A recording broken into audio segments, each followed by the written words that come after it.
xibaar yu wér te wóor ca tàng ba abonnez-vous pour ngeen di mën di jot suñuy vidéo.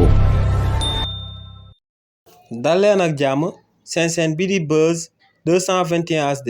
tey premier ministre bii di Ousmane Sonko demoon na biir assemblée nationale ngir daal di fay àddu jëmale ko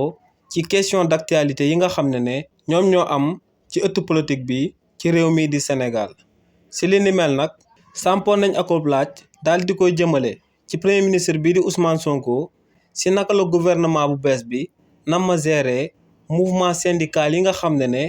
ci semaine yi ñu génn ku nekk ci ñoom ci branche bu mu féetee ci secteur bu mu féetee moo ngi yëngal di amal ay grève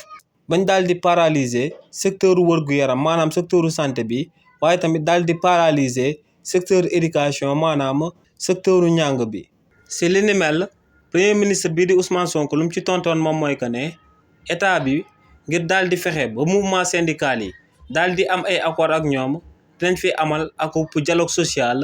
bi nga xam ne dinañ ko tàmbalee le 27 février 2025 bi ñu jëm ne ci dialogue boobee nag dinañ daal di waxtaan ak bépp secteur syndical bu nekk ci réewu Sénégal ci ay langage de vérité ne dina daal di gën a àddu daal di fàttali syndicalistes yi réewu Sénégal fu mu daal di toll économiquement ndax ne régime président Macky Sall daal dina ñuy nërmalal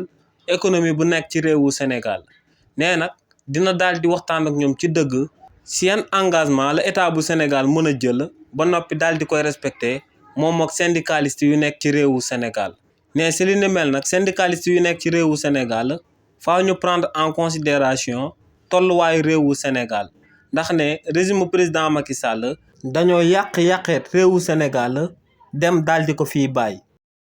xibaar yu wér te wóor ca tàng ba abonnez-vous pour ngeen di mën di jot suñuy vidéo.